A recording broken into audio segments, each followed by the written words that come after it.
Here's a quick video on how to get started with Ableton Live using the Spark amp. So first thing you need to do is plug in your Spark amp. I've got my guitar going directly into the Spark. I've got headphones plugged also directly into the Spark. I've got a USB going from Spark to my computer. And if you go to Preferences, then under the Audio tab here, you'll see the Spark is one of the devices. You want it in and out. And an important thing, so you don't get any latency, you want to change the sample rate. Now, you'll notice the overall latency here is, with 32 samples, is 4 milliseconds. Can't really detect that this way. You lose a little bit of quality, but if you increase it, you get more latency. So you choose there.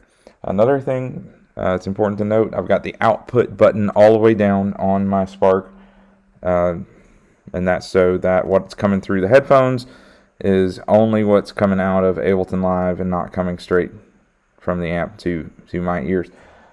I'm using headphones. I haven't tested it with the amp just on, but anyway, output all the way down, and I still get the signal coming into Ableton Live here. Now, if you're new to this program, like I was, I had to watch about 15 videos and do a bunch of Google searches to figure this out, so I thought I might save you some time. So this is the session view in Ableton Live, and you can create a bunch of loops here. So this doesn't sound like much, but here's one I created earlier.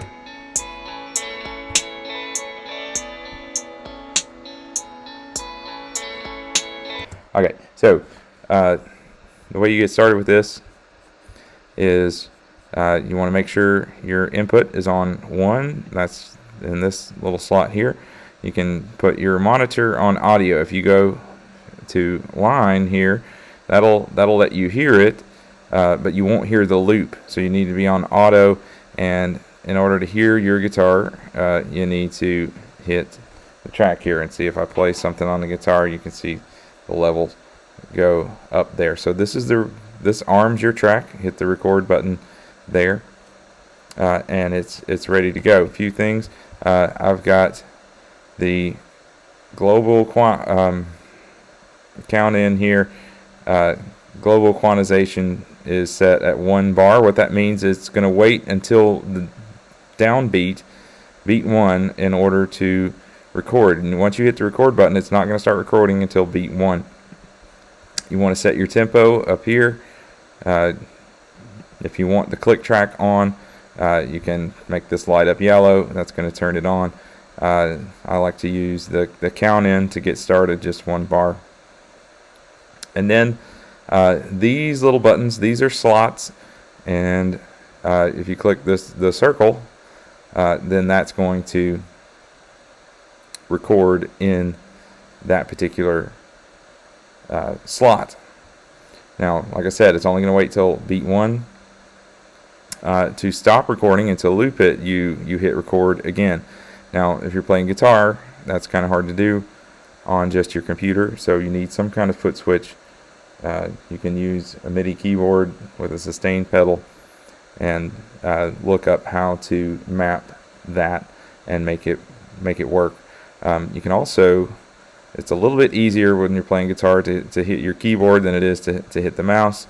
And so one of the things you can do is go over here to where it says key, and like I could select this slot. So I click on it, and then I press B, and you can see it made a hotkey to record on when I hit B. So to start and stop my loops, in that slot right there, I just hit B, and you can see it's going to wait till beat 1, and now it's recording. To delete it, you just select it, delete it. If you hit the stop button up here, it'll take you back to 0. So that starts and stops it. Just hit it with the mouse, or if you have a pedal, then that's the best way to start and stop that. Now, once you've got a good track with settings that you like, you've got your pan buttons down here. One thing you can do, right click up here, you can duplicate that track, and that's going to give you the same line in, the same settings. And to create a new loop, to start looping over it, you can duplicate that track, or you can have it already made. You arm the track and you hit the button again. Now I've set up several hotkeys to get me started in each track, so that's one way to do that. If you want to do drums, let's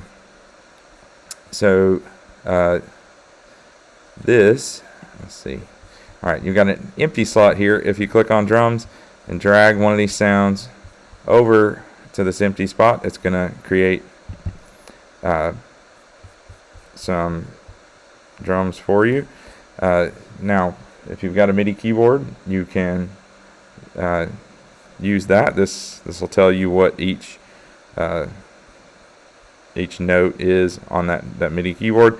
I don't have one plugged in right now, so I use this button. This button right here will let me use the keyboard on the computer as a MIDI keyboard.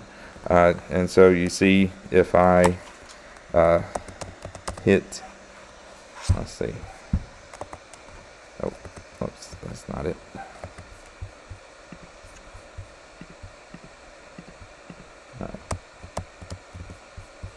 Well, oh, I don't have it armed. You have to arm it. There we go.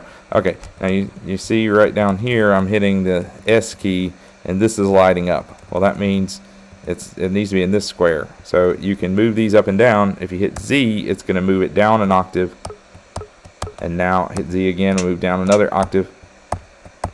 Okay, now when I hit A, it's giving me the bass, giving me the snare. Alright, so that's one way. Just click this key, it lets you use the keyboard. If you're not in the right octave down here, press Z or X to move up and down. Z moves down, X moves up, and that lets you create a drum track with your keyboard. Same thing to record it. You want to select a slot and hit the record button. It's going to wait until the downbeat to record, and when you can hit the record button again a little early, and it's going to stop it on beat 4.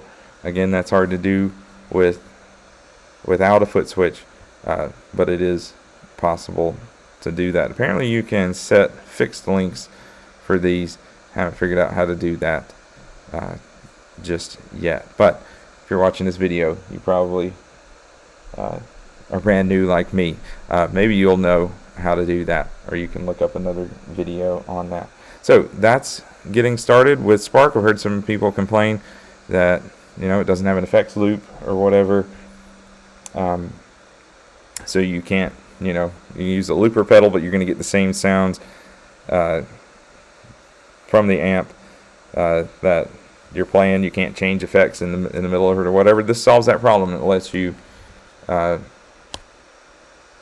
change the settings on the amp for different loops, and you can do it in a live setting. So have fun, keep playing.